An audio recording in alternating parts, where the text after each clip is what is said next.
Hey guys, I'm going to show you the cool new finesse technique that's getting really popular the last few years. It's called Neko rigging. It involves a nail weight, and you can use all different kinds of plastics. I do best with a straight tail worm. But you put the nail weight in the head of the worm. One thing about them, a lot of guys are starting to use tungsten nail weights, and that kind of defeats the purpose of defeats the action of the rig. You want to use a longer weight. That's why VMC pours theirs out of lead instead of tungsten. The length of that weight creates a lot of the action in the worm. There's really nice ribs on here. This thing stays in the head of your worm no matter what. Fish can jump 10 times, and some of the other ones I've used are real smooth and they go flying out the end of the worm, but this one stays pegged. This is a 16th ounce. That's what I use day in and day out. They make them a little heavier, a little lighter, but that's kind of my bread and butter size right there. But I'll show you how you rig it.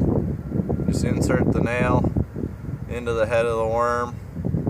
I like to push it in there so it's all the way past the head, sealed in there. Then you take this is a size 36 O-ring. You can get them at the hardware store real cheap.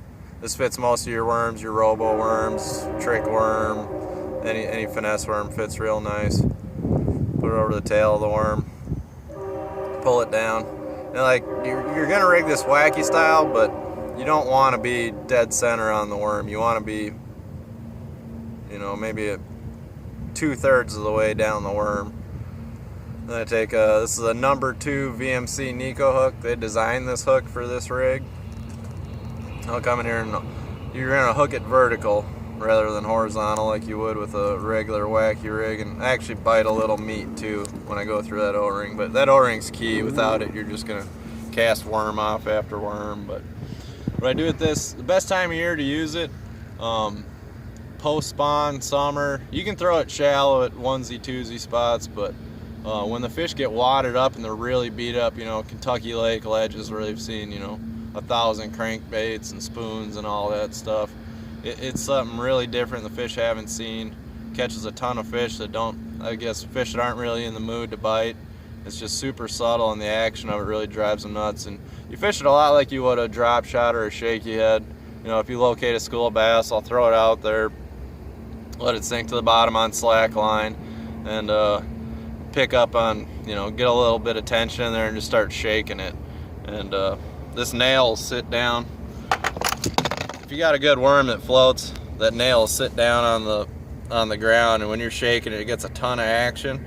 But the deal with this thing, I'll shake it on the bottom for quite a bit, and then I'll give it like 2-3 hard twitches and get it up off the bottom, and that nail kind of, something about it, the length of it planes. It'll actually like pull that worm backwards towards the fish, and that drives them nuts. There's not really any other rig that does that. They'll get behind something and follow it and maybe never bite it, but when that worm comes up and falls back towards them, I guess it just becomes a reaction strike. The worm at that point is coming towards them, so I think they eat it out of defense, and they just haven't seen a lot of it.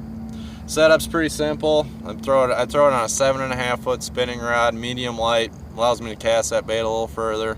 I do like braid. Almost everything I fish on a spinning rod, I use braid in a leader. I throw 10 pound 832 braid to depending on water clarity and cover, 6 to 12 pound leader, but usually 8 to 10.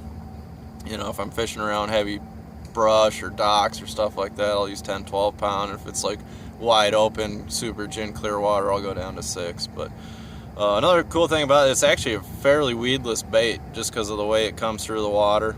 The hook point's kind of protected by your hook eye, and it always stays in line. It doesn't really roll over too bad on you. So super weedless bait, really awesome way.